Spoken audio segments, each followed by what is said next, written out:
Okay, today we're going to look at paragraph formatting. Use this apply styles practice document that I will email you guys. Make sure you click enable editing at the very top right away so you can make changes to it.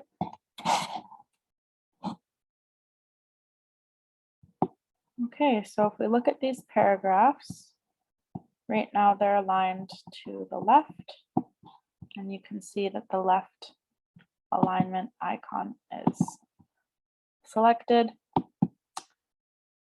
Centered, this is really good for doing your titles, or if you're making a poster. Aligned to the right, so everything's lined up along the right side margin. And then justify is good if you're doing newsletters or something. It changes the spacing, so the left and right margins have a nice clean line. And it makes a neat little block. For most of the academic writing you'll do, everything kind of gets lined up on the left. If we look at spacing, or single space, 1.15, 1.5, 2, all the way to 3. We'll just leave that at 1.15 there. And you can also access all of these things with a little drop-down menu.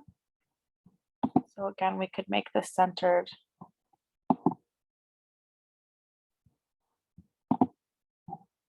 Make the change there. If you're wanting to indent a whole paragraph, say doing a block quotation, you would just select the part that you want to move over and hit this little button here, increase indent.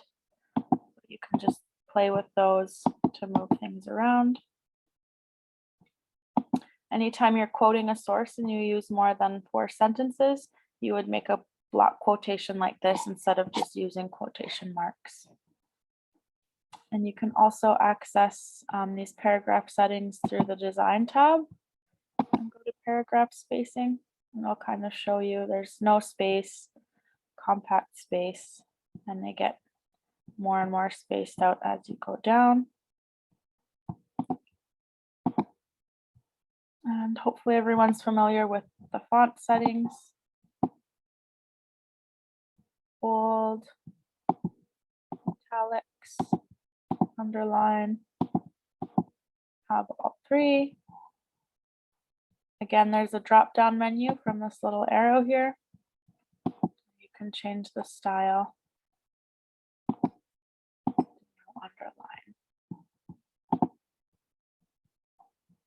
Change the size, and then it shows you a little preview down here, which is kind of nice.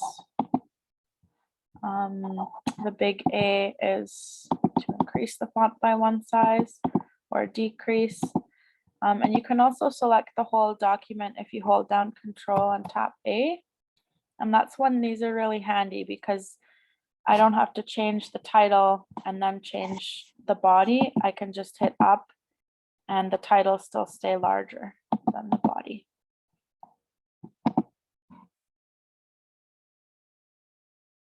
Okay, and then when we're working with margins, sometimes the ruler shows, sometimes it doesn't. If it's not there, you want to hit view and check the ruler button. And then this will show you where your margins are at. For most MLA formatting, they tell you 1-inch margins from the top and the sides. Right now our ruler is in centimeters. So we're going to change that in options. Advanced. And then scroll down here to show measurements in units of inches. Select OK. So now you can see the top and side are set at 1 inch here. There's the number 1. Same thing here, you can see the 1. If you're wanting to create indents for each of your paragraphs, you can just hit tab on your keyboard and do that separately on all of them. Or you can use the top triangle of your ruler, select the whole document, and that just moves the first line in each paragraph.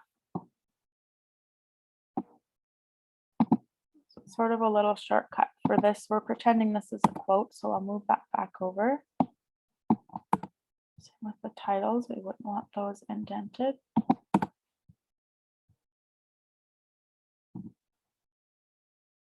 And if you guys have any questions or need me to go over something again or more slowly, make sure you send me an email and let me know.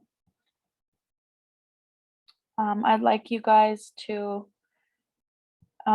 you don't have to write an essay. I just want you to work on the formatting part, but I want you to create an essay in MLA format.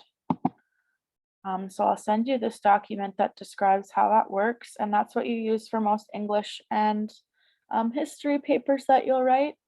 So here it says margins 1 inch at the top, bottom, and sides of each page.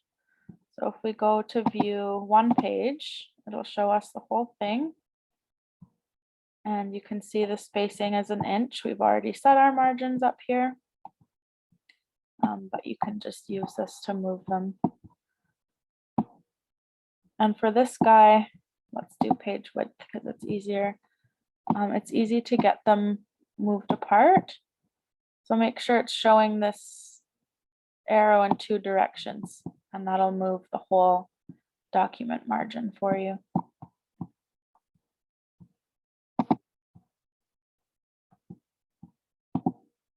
Okay, so page numbering. Use your word processor to create a header that includes your last name and the page number in the upper right-hand corner of the page. So to do that, we'll go insert, page number right here, top of page. And this one here shows top right. And then you would just add your last name and a space.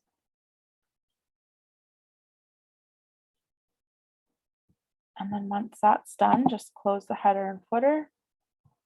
And now as we go down, you'll see every page has my name and the page number. If you need to edit that at all, just double click. Sometimes professors will request that you have a different first page. So you would just check the different first page box, leave that blank, close it again. And now the first page has no page number, but the second page does, and all of your consequent pages will. Back to the formatting guide. You don't need a title page, but it tells you very specifically your name, the instructor, the course, and the date. So let's get rid of these titles.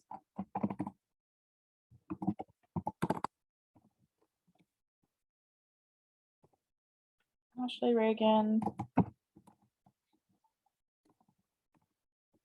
computers. Let's just say Bonnie is our instructor.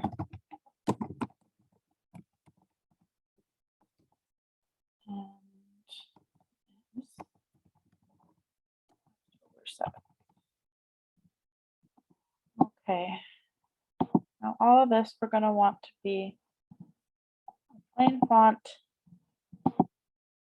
12 point.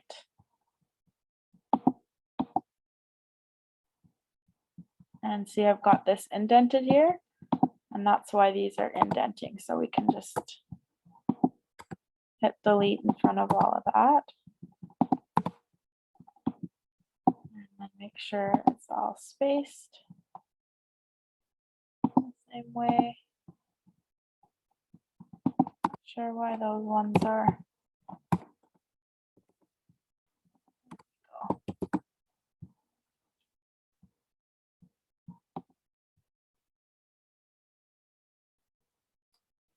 Double space every line for the spacing. So we'll come back down here, select all of it, go to double space. And I'm going to select all of it and make it 12. And lots of them will tell you to use Times New Roman, but Calibri or Arial are fine too, as long as it's something that's simple and easy to read. Some instructors will be really specific, so make sure you just watch out for what their requirements are. indent the first line of every paragraph, 5 spaces or 1 tab. So we've already done that. And like I said, you can hit tab on your keyboard or use the top triangle on your ruler. Use a 12-point font in Times New Roman. So we've done that. And this is just an example of how it should look. And we'll add a paper title here too. Title of this one. We just select the one sentence because that's the title to center it. I'm going to use the space. So it looks right in the center. Okay, and then I also want you guys to include at least 3 quotes. And again, it doesn't even have to make sense with the paper you have. So let's just do a Harry Potter quote.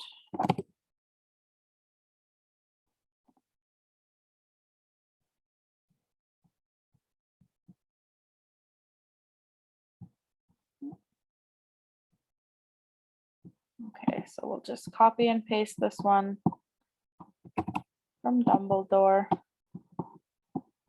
Oops. I don't want to select that little 5 there. Well, we'll see how it goes.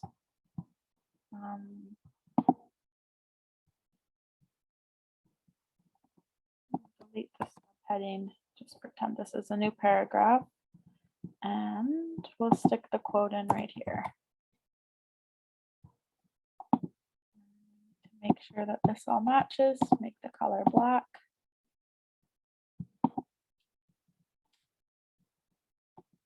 So we'll just write, Dumbledore said, numbing the pain for a while will make it worse when you finally feel it.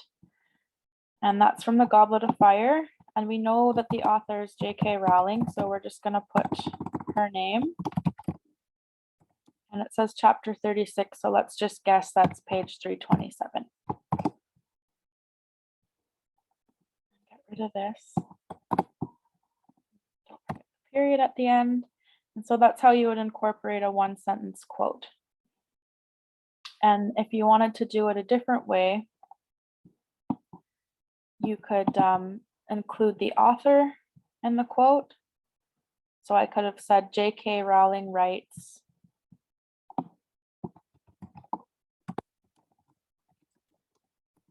J.K. Rowling wrote Numbing the Pain, and then you would just include the page number because we've already cited the author here. So both are correct. And then again, if you were doing a large quote, it would be a block like this one.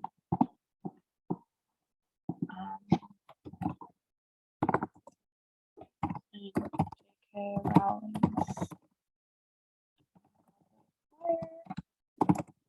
she states, and then this would be the long quote from the book.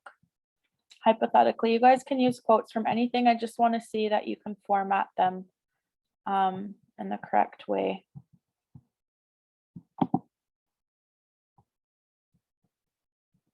And then the last thing you'll do is create a works cited page. Now this, I don't know if it'll let us copy and paste from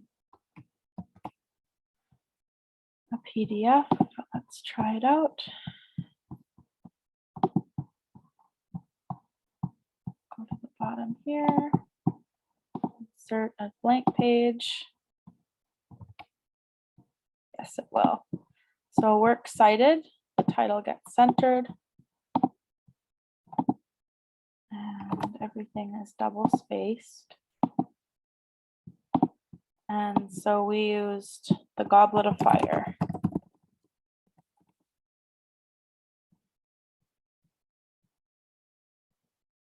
And this is based on a newspaper article. The works cited section down here will show you example page entries. So if we had a book by a single author, like the Goblet of Fire, we would use that format. Let's just stick that in there instead. So author's name, J.K. Rowling. The title of the book is in italics. Fire. City of publication, let's just say London. All of this can be found in the cover page of books that you use. Publisher, let's just say it's Raincoast.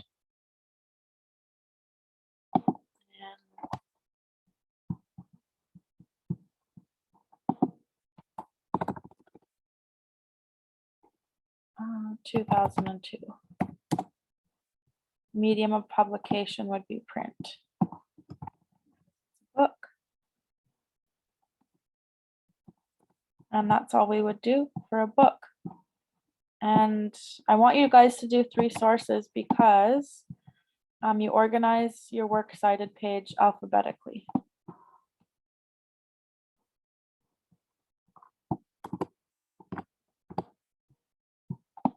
So let's just say we had 3 books. This one was by Webster. And this one was by Crane.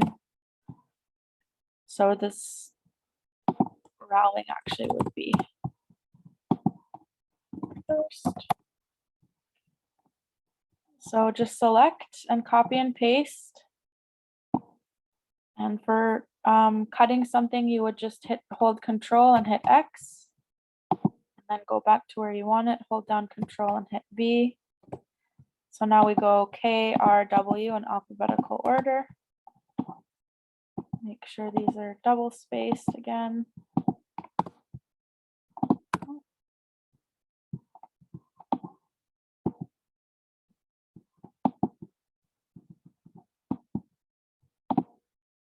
And that's how your works cited page would look.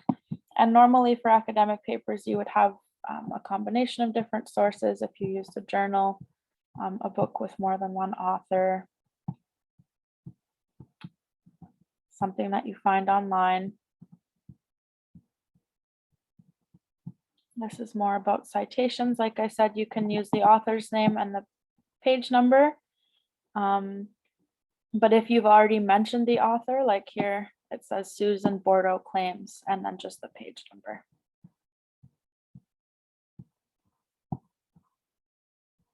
Okay, so hopefully there aren't too many problems with that, and it's a skill that will come in very handy with your academic papers.